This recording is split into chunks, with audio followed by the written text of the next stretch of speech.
Why was she sitting so far from the table? The room was quiet, humming with the low, constant drone of the base's generators. Harsh fluorescent light flickered once, then settled into its steady glare. Men and women leaned over the briefing table, their voices clipped, urgent. Maps, dossiers, satellite images spread like a mosaic of someone else's war. And yet she stayed at the edge. Boots planted, hands loose at her sides, her back straight but not stiff. She looked like she could have been waiting for something or maybe daring someone to notice. No one did. Not at first. One of the younger officers whispered something under his breath, stifling a laugh. Another rolled his eyes when she didn't move closer. Their disdain wasn't loud, but it didn't need to be. She felt it ripple across the room, quiet as a loaded weapon. She had learned to let silence do the heavy lifting. When the commander entered, the voices cut off. A dozen spines straightened. The old man barely looked up from his tablet before speaking. "Target is moving tonight." His voice was gravel, worn down by years of sand, smoke, and bad coffee. "This isn't a capture mission. You all know why." A low shift went through the room, a breath that wasn't exhaled. She kept her eyes on the table, tracing the red line that marked the route. It ended in a small circle, a village, not much more than a name on the map. Her chest tightened. They didn't know, they couldn't. Not yet. She had walked those streets once, years ago, under a different sky. She could still smell the cooking fires, hear the stray dogs barking at night. But she said nothing. Someone asked a question about timing, another about air support. The commander answered with clipped certainty. They all wanted to know the how. No one wanted to touch the why. She did. That's what burned in her throat, what made her keep her distance. When the briefing ended, chairs scraped back. People filed out talking in pairs. No one spoke to her. She stayed in her seat. The commander looked at her once, just once, before leaving. No words passed between them. She waited until the room emptied. Only then did she let herself breathe. Outside, night was already falling. The air smelled of oil and dust. Somewhere in the distance, rotors thudded, a black hawk taking off. She tilted her head back, watching it climb until it became nothing but a pulse of light. Her hands itched, not with fear, not exactly, but with the weight of what she hadn't said. She thought of the circle on the map. The last time she'd been there, she'd sworn she'd never return. In the barracks, she kept to her corner. Some of the others joked, killing time before wheels up. Someone passed around a deck of cards. Another played music low on a speaker, tinny country guitar. She sat cross-legged on her bunk, rifle across her knees, cleaning it with quiet, methodical care. The smell of gun oil was grounding, familiar. A corporal she didn't know well sat down on the bunk across from hers. "You always this quiet?" he asked. She didn't look up.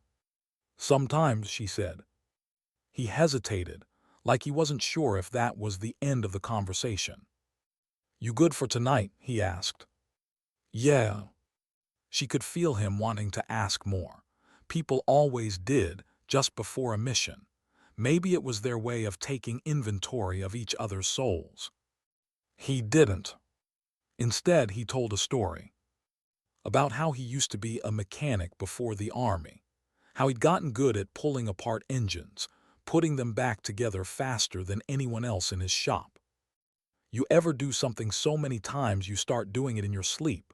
he asked, laughing softly. "Yes." He grinned. "Guess you know what I mean." She allowed herself the smallest smile. When he left, the silence crept back in.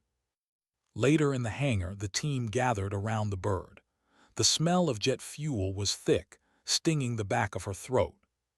She climbed aboard last, taking the seat near the ramp. She liked being close to the door. As the bird lifted off, she closed her eyes. The vibration through the floor worked its way up her spine. The sound filled her chest. She remembered another night, years ago. Another ride. Another mission. Except that time, she hadn't made it back with everyone else. The memory was a blade, sharp and sudden. She forced herself to focus on the present, on the weight of her rifle, the rhythm of her breath. Over the radio, the pilot's voice crackled. 2 minutes. She opened her eyes. The horizon was a jagged black line. Below them, the land stretched wide, empty. Somewhere out there was the village, the circle on the map, and someone she hadn't seen in 6 years. She pressed her thumb against the scar on her left hand, a habit, a reminder.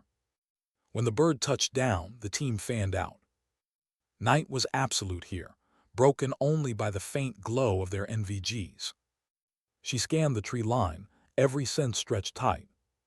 Her pulse was steady. She was good at this. But still, there was that pull, that thing she hadn't told them. She swallowed hard. The commander's voice came through her earpiece. Move out. And just like that, the mission began. She was at the rear of the formation, watching their backs. Step by step, they advanced through the darkness. The silence was alive with insects. Somewhere a dog barked, sharp, distant. Her grip tightened on her rifle.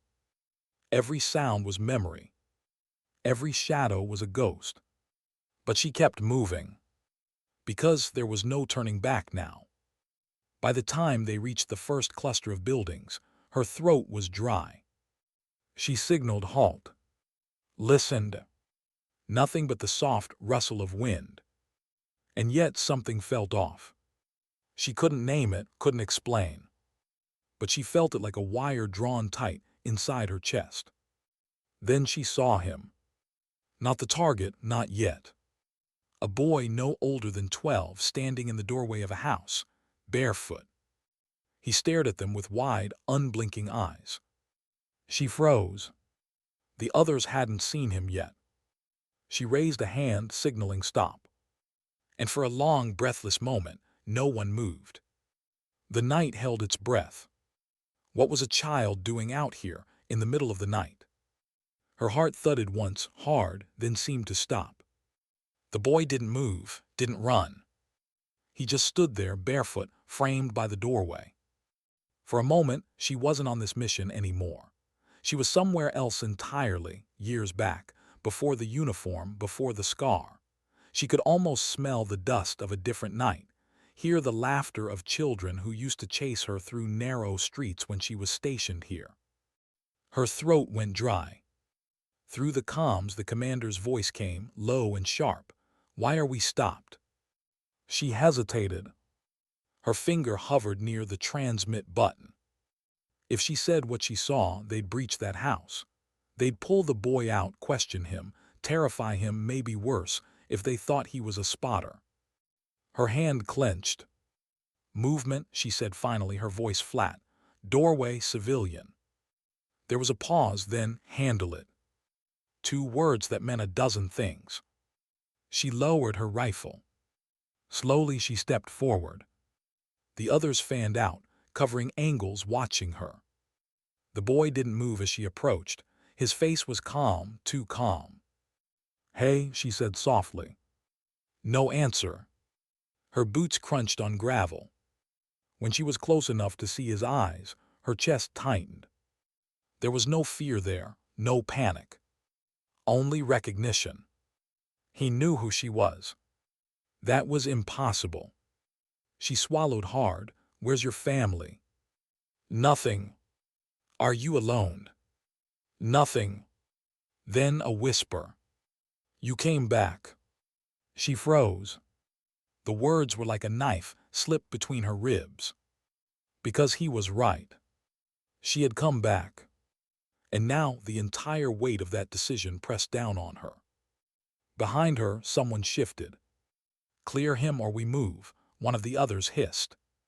She turned her head slightly. He's just a kid. You sure? She was. But she nodded anyway. Slowly, carefully, she stepped back, motioning for the team to continue. They moved past the house, shadows slipping through shadows. She glanced back once. The boy was still there, watching. and she felt with absolute certainty that this wasn't over. They reached the target compound 20 minutes later. It was quiet, too quiet. No lights, no voices. Just the faint hum of a generator somewhere in the back. They stacked on the door. Her heart hammered. She could taste the copper of adrenaline at the back of her throat. The breacher went first. The explosion was sharp, deafening. The door splintered inward. They poured in. Shouts, boots slamming against concrete. Room by room, they cleared it. Empty. Everywhere empty. Her stomach turned to stone. Because this wasn't how it was supposed to go. The intel had been certain. The target was supposed to be here. But the target was gone. And that meant someone had warned him. Back outside, the air felt heavier. She crouched against a wall, scanning the dark horizon. The boy's face wouldn't leave her mind. He had said, "You came back." Which meant he knew her. Which meant someone else knew she was here. And that meant command. The team leader's voice came through comms, tight. Objective not present, possible compromise. There was silence on the other end. Then hold position, awaiting orders. They were exposed. Sitting still was dangerous. But orders were orders. They hunkered down, watching every angle. Minutes dragged. Every sound became a threat. Her breathing was slow, controlled, but her mind was racing. This was her fault. She knew it. She had felt the wrongness before they ever landed. She should have said something. Finally, the order came. Exfil now. They moved quickly, falling back the way they came. No one spoke. The night pressed in on them, heavy and close. When they reached the open ground near the LZ, that's when it happened. The first shot cracked from somewhere unseen. Then another. Contact left, someone shouted. They dove for cover, returning fire. The night erupted, muzzle flashes strobing like lightning. She pressed her cheek into the dirt, heart pounding, and sighted down her rifle. A shadow moved, she fired. Another muzzle flash, she shifted, fired again. Adrenaline turned everything into fragments. The sound of shouting, the smell of cordite, the heat of the rifle in her hands. Someone screamed. Someone else shouted for a medic. And still the shots came. When the gunfire finally stopped, the silence was louder than the fight had been. They regrouped, breath ragged. 2 of their own were down. The medic worked fast, hands steady despite the shaking ground. She crouched nearby, scanning for threats, every muscle wound tight. She wanted to look at the faces of the wounded, but she didn't. Not yet. Instead, she kept her rifle up, eyes burning until the all-clear was given. Then she let herself look. And her stomach dropped. One of them was the corporal who'd sat across from her in the barracks, the one who'd told her about engines and pulling them apart. His eyes found hers. And she knew what he was asking. Am I going to make it? She couldn't answer. She wasn't the medic. She was God. All she could do was put a hand on his shoulder and squeeze once. Hard. You're gonna be fine, she said. Her voice was steady. She wasn't sure if she was lying. The bird came in hot. The wounded were loaded first. She went last again, taking the seat by the ramp. As the Black Hawk lifted off, she stared down at the ground vanishing beneath them. Somewhere down there was that boy. And she couldn't shake the feeling that he had been the beginning of this ambush. That he had known. That he had watched her and chosen. Her hands were shaking now, despite herself. She clenched them into fists until her nails dug into her palms. Back at base, the air smelled of antiseptic and sweat. She stood outside the aid station, helmet under her arm, staring at the closed door. She didn't know if the corporal would make it. She didn't know if she wanted to. Because if he didn't. She shut her eyes. The circle on the map burned in her mind. The boy's whisper echoed in her ears. You came back. Later, when the commander called for her, she didn't argue. He was waiting in the briefing room, alone. He didn't sit. You froze, he said simply. She swallowed. I saw a kid. His jaw tightened. You should have called it in sooner. She didn't reply, because she knew he was right. But if she had, that kid would probably be dead. And maybe two of her teammates wouldn't be fighting for their lives right now. The weight of that thought was almost unbearable. The commander stared at her for a long time. Then get some rest. We go again tomorrow. But she didn't rest. She sat on the edge of her bunk, boots on the floor, staring at nothing. Her rifle leaned against the wall. Her hands were steady now, too steady, like she was holding still on purpose. She thought about leaving, walking into the commander's office and telling him she couldn't do this. But she didn't, because this wasn't about her anymore. It never had been. It was about the circle on the map, and the fact that there was someone out there who still remembered her. When dawn came, she was still awake, and she knew one thing with perfect clarity. She was going to find the boy. And when she did, she was going to find the truth. Whatever it cost. Why couldn't she shake his face? The boy's eyes haunted her, sharper now than even the memory of the firefight. She had scrubbed her rifle twice before sunrise, every motion precise, mechanical. And still, when she closed her eyes, she saw him standing barefoot in that doorway, calm as a stone. She didn't eat breakfast. Didn't join the others at the table. The barracks were quiet except for the distant rumble of generators and the occasional cough of a helicopter starting up. When the commander called for the next briefing, she went, but she stood in the same place as before, near the edge of the room, her silence heavier this time. Targets relocated, the commander said, tapping the new map on the screen. Intel confirms he's staying in a farmhouse here. Tonight's our window. Someone muttered that it was too soon, that they hadn't had time to recover from last night's fight. The commander cut them off. He'll be gone by tomorrow we move. No one argued again. But she kept staring at the map. The farmhouse was on the outskirts of the same village. The same one marked by that circle. Her pulse throbbed in her throat. After the briefing, she followed the commander outside. Sir, she said quietly. He turned, waiting. I think we were compromised last night. His brow furrowed. We already know we were compromised. No, she said. I mean before we landed, they were ready for us. They knew we were coming. You have proof. She hesitated. No. All she had was the memory of the boy's whisper, the way he hadn't run, the way he'd watched her. I have a feeling, she said. The commander's jaw tightened. Feelings don't win missions, Lieutenant. Intel does. He started to walk away, then stopped. You want to sit this one out? The question cut deeper than she expected. No, she said. Because she couldn't. Because sitting out meant never knowing.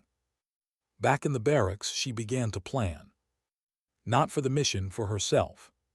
She stripped and reassembled her rifle again, more out of ritual than need.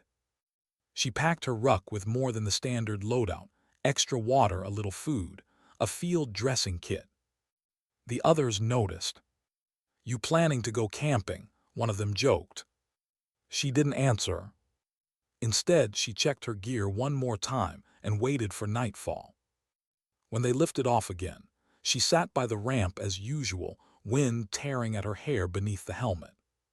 But this time, she wasn't just thinking about the mission. She was thinking about what she was going to do when they landed. Because tonight, she wasn't just following orders. Tonight, she was going to find the boy. Even if it meant breaking away from the team. The bird touched down hard. They moved out, shadows in formation. She kept to the rear, silent, scanning every angle. When they reached the first set of buildings, the team leader gave the signal to hold.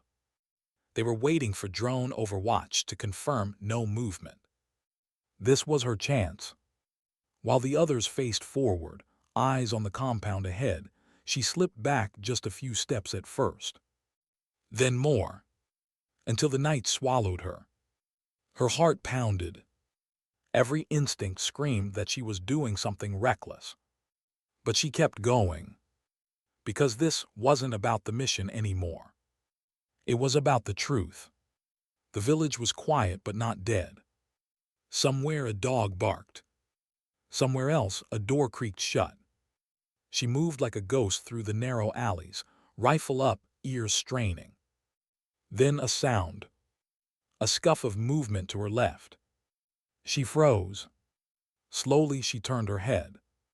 The boy was there, standing in the open, watching her, just like before. Only this time he turned and ran. She followed. The chase was silent, just the sound of boots hitting dirt, the rush of her own breath. He darted between houses, through a narrow passage, over a low wall. She vaulted after him, landing hard, rolling, coming up ready. He glanced back once, eyes wide now, not calm. And then he stopped. In the courtyard ahead, an old man stood waiting. The boy darted behind him, clutching the man's shirt. She raised her rifle. The old man didn't move. "Put it down," he said in accented English. His voice was calm. Too calm. "You know who I am?" she asked. "Yes." "Then you know why I'm here." "Yes," he said again. "And then you came back." The words slammed into her chest like a round. She lowered the rifle slightly. "Who are you?" she asked. "You know who I am," the man said. She looked at him, really looked. And recognition hit her like a blow. The beard was whiter now, the face more lined, but she knew. She had seen him 6 years ago, the last time she'd been in this village. He was the one who had helped her then, who had hidden her when everything went wrong. Her breath caught. "You saved my life," she said. "Yes." His eyes were steady. "And now you've brought soldiers to my home." Her stomach twisted. "You knew we were coming," she said. "Yes," he said, "I sent word." "You warned him." "Yes." The calm in his voice was unbearable. "Do you know how many of my people were hurt because of that?" "Yes." His face didn't change. "Then why?" He was silent for a moment. "Then, because the man you hunt is not who you think he is." Her grip tightened on the rifle. "You're saying he's innocent." "I am saying," the old man said, "that the truth is not what you have been told." The boy peered out from behind him. His eyes were wide but not afraid. She lowered the rifle all the way. "Then tell me," she said. "Not here," the old man said. He turned, motioning for her to follow. And for a long moment she didn't move. Because every step she took away from the team, from the mission, was a step closer to betrayal. But she followed anyway. He led her through a narrow alley, past crumbling walls, into a small house at the edge of the village. Inside, the air was cool and smelled of earth. A single lamp burned. He gestured for her to sit. She stayed standing. "Talk," she said. He studied her for a moment. "You were here 6 years ago," he said. "You were wounded, alone, we hid you." She nodded. "You left something behind," he said. Her chest went cold. "What?" He nodded toward the boy. And suddenly, everything made sense. Her breath caught. "No," she whispered. But she knew it was true. The boy stepped closer, staring at her with those same unblinking eyes. "You came back," he said again. Her rifle felt suddenly too heavy. Her knees almost gave, because she understood now. This wasn't just about the mission. This was about her, about what she had left behind, and about what she was willing to do now to protect it. Outside, distant gunfire cracked. The mission had begun without her, and she had a choice: stay here and face the truth, or go back and finish what she started. Her heart pounded, because whichever she chose, nothing would ever be the same. What was she supposed to do now? The boy stood there, small and unblinking, and the old man's words hung in the air like smoke. Outside, gunfire echoed again, closer this time. Her pulse jumped. The mission was already in motion. Her team was out there right now, breaching doors, clearing rooms, risking their lives. And she was here, standing in a stranger's house, with a boy who might be hers. Her breath shuddered. She had never let herself think about this moment, not once. 6 years ago, there hadn't been time for anything except survival. She'd been wounded, bleeding through the night, convinced she wouldn't make it to dawn. And then this man, this quiet villager, had dragged her inside, patched her up, and hidden her from the people hunting her. She had left at first light. She had never looked back. Until now. "You should go," the old man said, breaking her thoughts. "If your soldiers find you here, they will burn this place to the ground." Her jaw tightened. "Why did you warn him?" she asked again. The old man's gaze was steady. "Because the man you hunt saved lives here," he said. "He is not what your commanders believe. They will kill him because it is easier than admitting they are wrong." Her chest constricted. "That doesn't excuse what happened last night," she said. 2 of her team were still in the aid station, one of them fighting for his life. Blood was spilled because someone tipped him off. The old man didn't look away. "Yes," he said, "and I will carry that weight until I die. But if he had stayed, all of us would be dead by now." She swallowed hard, trying to quiet the war inside her chest. Her comms crackled. "Falcon 2, report." Her team leader's voice. Sharp, suspicious. She pressed her thumb against the transmit button, then stopped. If she answered, they'd know where she was. If she did. "Falcon 2, respond." The voice was tighter now. Another burst of gunfire sounded, this one close enough to rattle the thin walls. The boy flinched. Her heart split cleanly in two. She turned toward the door. "You can't stay," the old man said again. "You must choose who you are." The words hit like a blow. Because she knew he was right. She had spent years burying who she really was, the things she'd done, the choices she'd made. But tonight there was no hiding. Not anymore. She stepped outside. The night was full of gunfire now. Shouts. Flashes of light in the distance. Her team was in trouble. Her fingers tightened around the rifle. She could walk away. She could stay here, protect the boy, protect the truth. But that meant leaving her team to die. She couldn't. She wouldn't. She ran. Boots pounding on dirt, lungs burning, NVGs glowing green as she sprinted through the alleys. Every sound seemed sharper now, every shadow alive. She cut toward the gunfire, moving low, rifle ready. Her comms came alive again, chaotic voices overlapping. "Contact north side. Man down. Where the hell is Falcon 2? She didn't answer. Not yet. When she reached the edge of the fight, she dropped to one knee, scanning. Figures moved in the darkness, her team pinned down near a low wall, taking fire from 2 directions.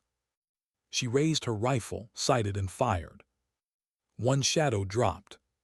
Then another. She moved fast, shifting position, firing again. Every shot was precise, controlled. Her presence turned the fight. The pressure on her team eased just enough for them to break contact.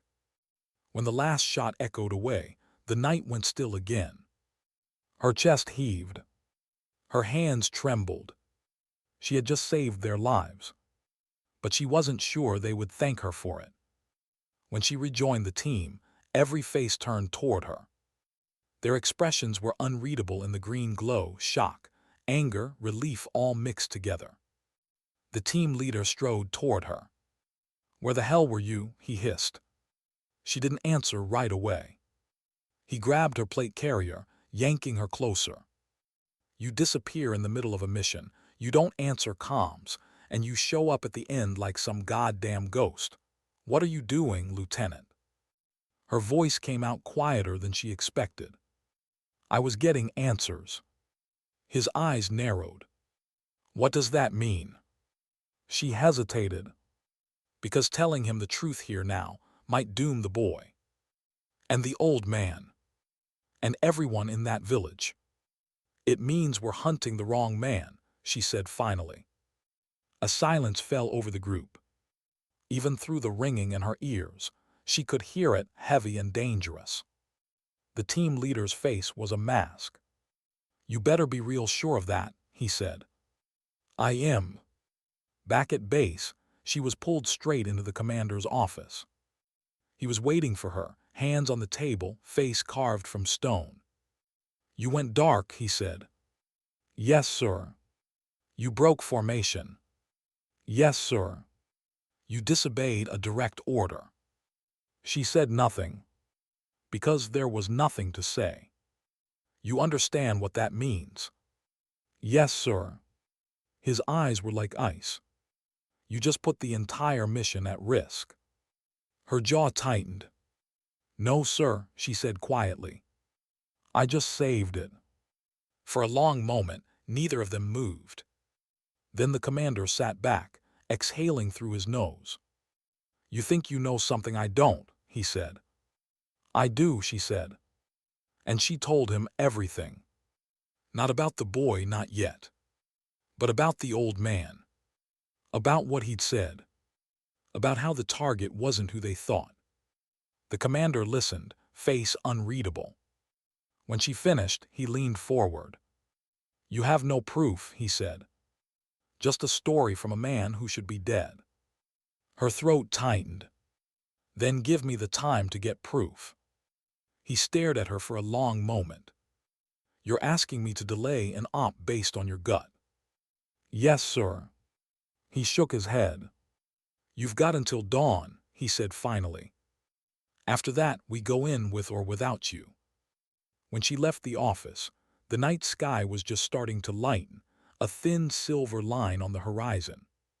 She stood there for a long time, helmet in her hands, feeling the weight of everything pressing down on her. She had until dawn. Until then, she had to find the truth. Or she'd be forced to watch the people who once saved her be destroyed. In the barracks, the others were silent around her. Some avoided her eyes. Others looked at her with open suspicion.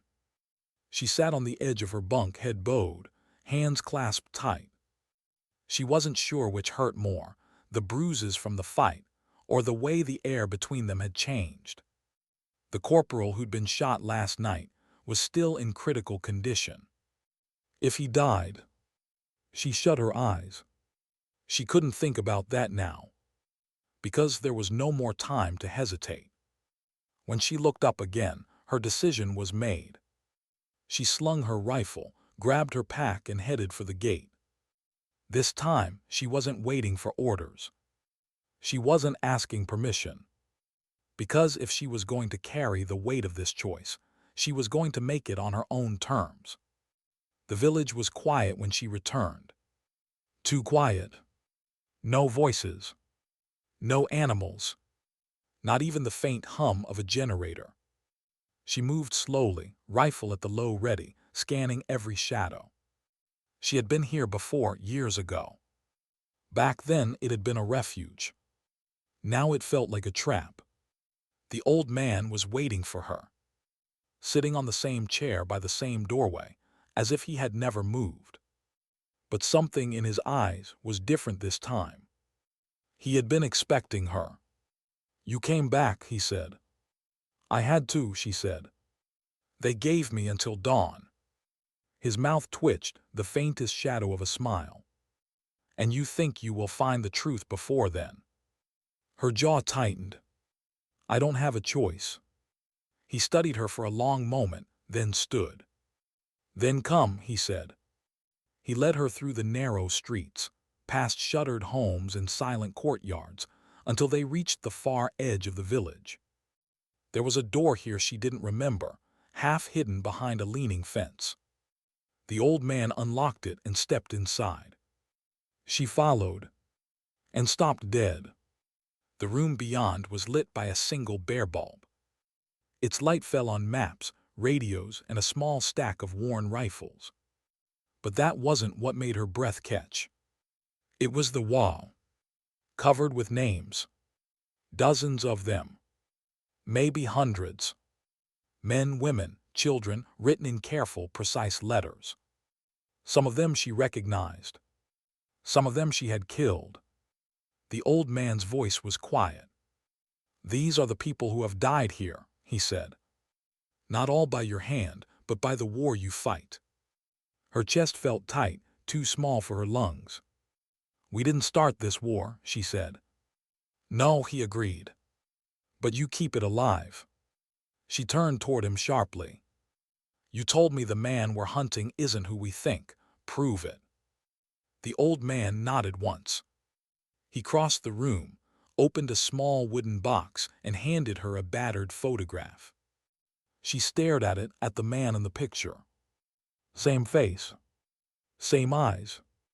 But in this picture, he was wearing a uniform. Their uniform. Her stomach dropped. "He was one of us," she whispered. "Yes," the old man said. "Before they burned his family, before they called him traitor." Her mind spun. If this was true, if their target had once been an ally, and their command had buried it. She swallowed hard. "Why are you showing me this?" The old man's gaze was steady. "Because you are the only one whom I choose differently." Her comms crackled. "Falcon 2 status." Her team leader's voice again, harder this time. "Command says we move in 15 minutes. Get back here now or get left behind." She turned off the radio. She couldn't think with their voices in her ear. The boy stepped into the room then. Silent. Watching her with those same unblinking eyes. For a long moment, no one spoke. Then he said quietly, "You left." Her throat closed. "Yes," she said. "Why?" The question was so simple, but it hit like a strike to the chest. "Because I had to survive," she said finally. His face didn't change. "And now?" Her hands trembled. "Now I have to choose." Outside, an engine rumbled to life. The sound of armored trucks. Her team. They were coming. She moved to the door. "You should take the boy and go," she told the old man. "Hide, don't be here when they arrive." The old man didn't move. "This is our home," he said. "We do not run from it." Her breath came fast. "You don't understand," she said. "If they find you, they'll kill everyone here." He looked at her then, really looked. "You think you can stop them?" She didn't answer. Because she didn't know. When the first truck rolled into view, she was already on the roof. Rifle ready. Heart hammering. She had no plan. No orders. Only a single, terrible certainty. If she did nothing, this village would burn. Her team dismounted fast, moving like shadows through the narrow streets. She sighted down her optic, watching them sweep toward the old man's door. Her finger hovered over the trigger. One shot would be enough. Not to kill, but to stop. To force them to look up. To give her time to speak. But one shot would also change everything. Her comms flared. Falcon 2, where the hell are you? Her mouth was dry. Her finger trembled. She took a breath slow and deep. Then she shouldered the rifle and fired. The shot cracked the night apart. A single round, buried deep in the dirt road, inches from the lead operator's boot. He froze. The others froze too, rifles swinging toward the sound. She stood up, full silhouette against the dawn sky. "Hold fire," she shouted. For a moment, no one moved. Then her team leader's voice came, sharp and cold. "Lieutenant, step down now." She didn't move. "You're about to kill the wrong man," she called back. The silence after that was like a held breath. She could see it in their faces, disbelief, anger, betrayal. But she could also see hesitation. And that was enough. "Give me 5 minutes," she said. "If I can't prove it by then, you do what you came here to do." Her team leader's jaw worked. "5 minutes," he said finally. "After that, you're done." She jumped down from the roof, landing hard, and sprinted for the old man's house. Her legs felt like lead. Her lungs burned. But she didn't stop until she was inside. "Show me everything," she said. "Now." The next few minutes passed in a blur, photographs, documents, radio recordings. Every piece of evidence they had gathered over the years, stacked in front of her. Enough to show that the man they were hunting wasn't leading attacks. He was warning villages before they were raided. Enough to show that he wasn't their enemy. Not anymore. When she stepped back outside, her team was waiting. Rifles up. Eyes hard. She held the photograph out. "Look at it," she said. The team leader took it, and for a moment, something flickered across his face. Recognition. Memory. Then he handed it back. "This goes above our pay grade," he said finally. "Fall in, we're taking them all back to base." Her breath caught. The village would live for now. But what happened next would be decided far from here, by people who had never set foot on this dirt. She looked back at the boy, standing silently in the doorway. She had saved him tonight. But dawn was coming. And she knew this fight was far from over. The flight back was silent. Not the kind of silence that was calm. The kind that pressed against your skin, made every breath feel too loud. She sat near the ramp again, rifle between her knees, staring at the floor. The boy was beside her, knees pulled to his chest, head tucked down. Across from them, 2 of her own teammates watched her with hard, unreadable eyes. No one spoke. Not to her. Not about her. But she could feel it. The weight of what she had done. The shot she had fired. The 5 minutes she had stolen. When the bird touched down, the boy flinched at the sudden change in engine pitch. She put a hand on his shoulder, steady, reassuring. He didn't pull away. The team leader barked orders, sharp, clipped. "Secure the detainees. Weapons cleared, move." She stood slowly, feeling the stiffness in her legs. As they walked across the tarmac, she caught sight of the commander waiting by the hangar. Hands behind his back. Expression unreadable. He didn't look at her until they were close. Then his gaze locked on hers, and it didn't waver. Inside the command tent, the air felt heavy. Hot. Metallic. The boy and the old man were seated under guard. Her rifle was taken from her without a word. "Sit," the commander said. She sat. He stood over her, arms folded, looking down at her like she was something he hadn't quite decided whether to throw away or not. "What the hell happened out there?" His voice was calm. Too calm. She swallowed. "I stopped a massacre." His jaw tightened. "You disobeyed a direct order." She met his eyes. "Yes." The room went still. "You think you're a hero?" he asked. Her voice stayed steady. No, I think I'm right. He dismissed the others, even the guards, until it was just him, her, and the low buzz of the generator outside. He paced once, stopped. You think you see the whole picture out there, he said quietly. You don't. You see one boy, one village, one decision. I have to see the whole map. You're right, she said. You do see the whole map, but sometimes that map is wrong. His eyes narrowed. You have no idea what it costs to keep this war contained. She leaned forward, voice low, controlled. And you have no idea what it costs to lose yourself fighting it. For a long moment, they just stared at each other. Two soldiers. Two versions of duty.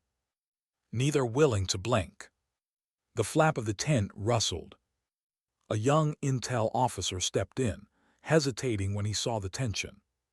Sir, he said, headquarters is requesting a live report on the detainees. They want a confirmation before sunrise. The commander's face stayed hard. Tell them we're still processing, he said. Yes, sir. The officer left quickly, like he was glad to escape. When they were alone again, the commander sat across from her. Here, what's going to happen, he said. You're going to write your report. You're going to stick to the facts, not your feelings. And then you're going to stand by while HQ decides what to do with these two. Her gut twisted. And if I do, then you'll be pulled from the mission, court-martialed, stripped of your commission. He let the words hang there. You'll lose everything. Later, back in the barracks, she sat on her bunk, staring at the blank report screen. Her fingers hovered over the keyboard. She could write what they wanted. Keep her career. Stay in the fight.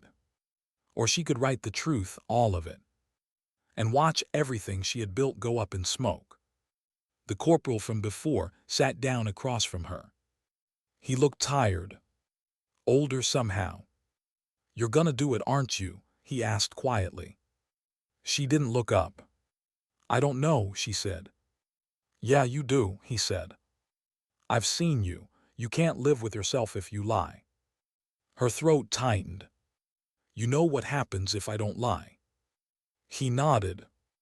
Yeah, I do, and I also know what happens if you do. She looked up at him then. And for the first time, she saw the fear in his eyes. Not of her. Of what they all were becoming. She finished the report before dawn. Every word of it true. When she handed it in, the commander read it silently. Then he looked at her. You just made yourself very dangerous, he said. Her heart pounded. Maybe, she said. But at least I can look that boy in the eye. The boy and the old man were loaded into a truck just after sunrise. She watched from the edge of the tarmac, arms crossed, jaw tight. The boy looked at her once, through the narrow window. She couldn't read his expression. But he didn't look away. That night, she lay awake long after the others had gone to sleep. Every sound of the bass, every distant hum, every creak of metal felt like it was pressing down on her. Tomorrow, HQ would read her report. Tomorrow, she would find out what price the truth would cost. But tonight, all she could do was wait. And in that waiting, a strange calm settled over her. She had chosen. Whatever came next, she would face it standing. The next morning, the order came down. She was to report to HQ in person. Alone. Transport would arrive in 1 hour. She packed in silence. No one said goodbye. Some wouldn't even look at her. But as she walked toward the truck, the corporal caught up with her. Hey, he said. She turned. He held out her rifle. You might need this where you're going. She took it. Held his gaze. Thank you. He nodded once. Don't let them break you, he said. Then he was gone. As the truck rumbled down the dusty road, she looked out across the barren horizon. Somewhere out there was the village. Somewhere out there was the man they had been sent to kill. And somewhere out there was a choice waiting for her that would be even harder than the one she had just made. She gripped the rifle tight, and for the first time in years, she felt ready. The headquarters compound was colder than she remembered. Not in temperature, in feeling. Everything here was sharp edges, gray walls, polished floors. No dust, no sound except boots on concrete and the faint hum of fluorescent lights. It felt less like a place where decisions were made, and more like a place where decisions became final. They escorted her straight from the truck to the debriefing room. No time to eat, no time to breathe. Just four walls, a table, two chairs, and a camera in the corner that clicked softly when it turned toward her. She sat with her hands flat on the table. Her rifle was gone. Her pack was gone. They had stripped her down to the uniform and the silence. Hours passed. No one came. No one spoke. They were letting the waiting do the work, letting the stillness crawl under her skin. She forced herself to sit upright, to breathe slow, to count the seconds. She had done harder things than this. But as the hours stretched, she felt the weight settle, not just of what she'd done, but of what it might cost. When the door finally opened, two officers walked in. Not her commander. Not anyone she knew. One sat across from her. The other leaned against the wall, arms folded. They didn't introduce themselves. "You filed an unauthorized report," the seated one said. Her voice was calm, precise. "Your report contradicts mission intelligence. It names a high-value target as a non-combatant collaborator. Do you understand the implications?" "Yes," she said. "Then you also understand the risk you pose to ongoing operations." "I understand that if we kill him, we kill the wrong man." The second officer spoke, voice low. "You've already caused disruption to your unit. You endangered your team. You disobeyed a lawful order. Why should we trust anything you say?" Her jaw tightened. "Because I was there. Because I saw the evidence with my own eyes. Because if we're wrong, if we execute him, we will create the very enemy we claim to be fighting." The first officer's expression didn't change. "You think this is about one man?" "Yes," she said. "And no, it's about who we are when this war ends." Silence. The officers exchanged a glance. Then the first officer slid a folder across the table. Inside was a single sheet of paper. An official statement already written. It said her report was filed in error. That her judgment had been compromised by stress, by emotional involvement. That she had retracted everything. "Sign it," the officer said. Her breath caught. "And if I do?" "Then you'll be relieved of duty pending review," the officer said evenly. "You'll be detained until the investigation is complete. And make no mistake, the investigation will end the way we decide it ends." Her heart pounded. This was it. The line. If she signed, the boy and the old man would vanish into the system. No one would ever know their story. The village would burn. But if she didn't sign, if she refused, they would take everything from her. Her career. Her freedom. Maybe her life. She stared at the paper. At her own name typed neatly at the bottom. She thought of the boy's eyes on the flight back. Of the way he had asked her why she left. And what she had told him. Now was the answer. Not then. Now. She pushed the paper back across the table. "No," she said. The word was quiet. Steady. But it felt like pulling a pin. The officer's face didn't change. But the man by the wall straightened. "You're making a mistake," he said. "Maybe," she said. "But it's mine to make." They left without another word. The door locked behind them. And she was alone again. Hours passed. The light outside shifted from morning to afternoon to evening. Her stomach growled. Her back ached. But she didn't move. Didn't speak. Didn't call out. She had made her choice. All she could do now was endure it. When the door opened again, it wasn't an officer who entered. It was the corporal. He looked like he'd barely slept. "Come on," he said. "Where are we going?" He didn't answer. Just handed her rifle back. And that was answer enough. They walked out through a back corridor, past offices gone dark for the night, past guards who didn't look at them. When they reached the motor pool, a single truck was waiting. The old man was inside. The boy too. Both of them alive. Both of them watching her silently. "They're cutting you loose," the corporal said quietly. "Officially you're being reassigned. Unofficially, you never saw them again." She climbed into the truck without a word. The engine started. The compound fell away behind them, swallowed by the dark. For the first time in days, she breathed deep. Not relief, not exactly. But something close. The old man spoke as the road stretched ahead. "You could have saved yourself," he said. "Signed the paper, stayed safe. Why didn't you?" She looked out the window. The stars were bright tonight, sharper than they had been in years. "Because someone has to remember who we are," she said.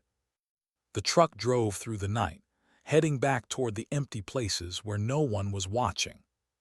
Toward the horizon. Toward whatever came next. She sat with the boy on one side, her rifle on the other. And for the first time in a long time, she didn't feel like she was running from something. She felt like she was running toward it. The road ended in dust. When the truck stopped, no one spoke. The old man stepped out first, then the boy. They looked at her, waiting. The corporal stayed in the driver's seat, hands tight on the wheel. "You're clear from here," he said quietly. "They won't come after you, not if you stay out of their way." She nodded once. But they both knew she wouldn't stay out of their way. The night was deep, starless now.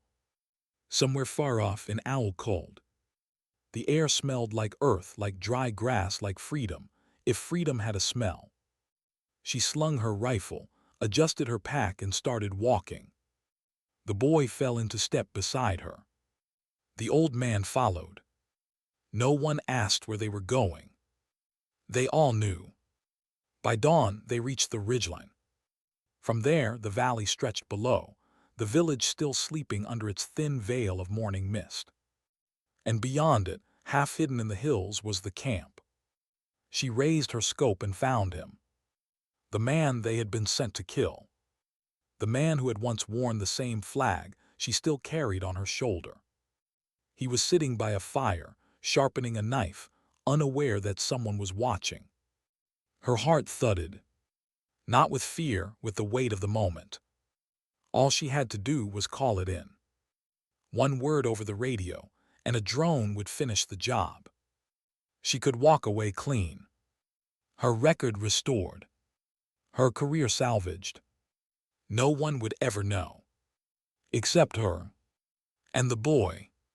She lowered the scope. Sat back on her heels. The old man watched her, face unreadable.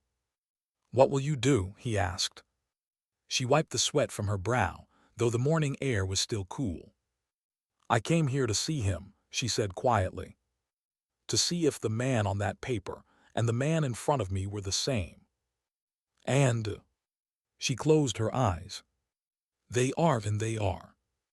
She stood slowly. Her knees ached. Her back ached.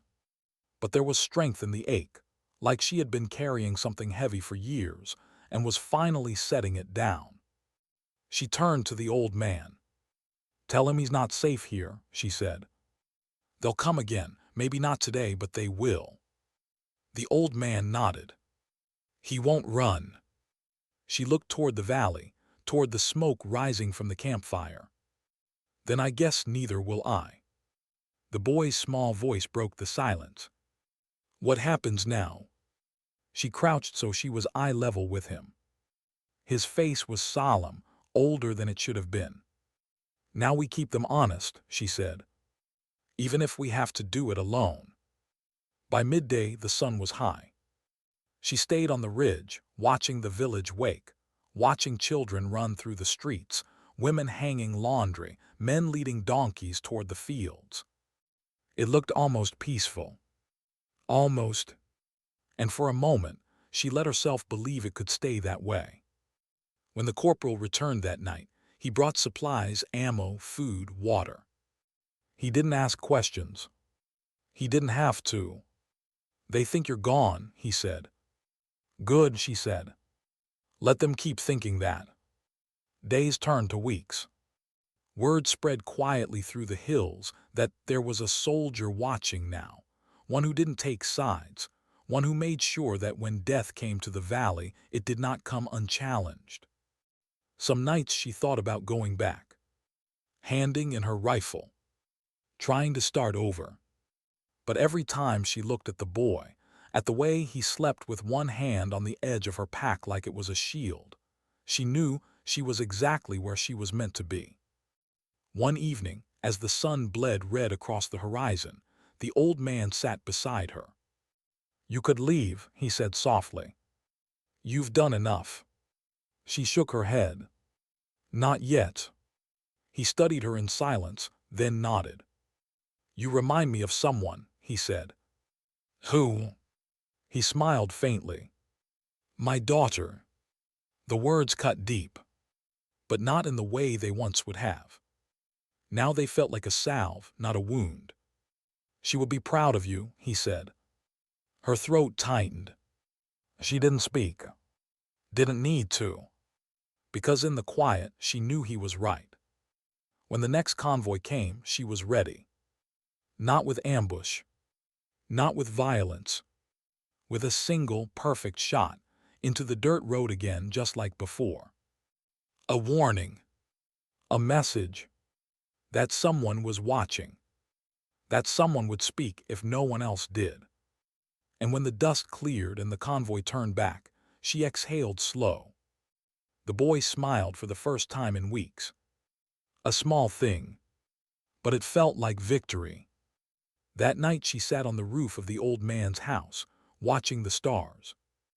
Listening to the quiet.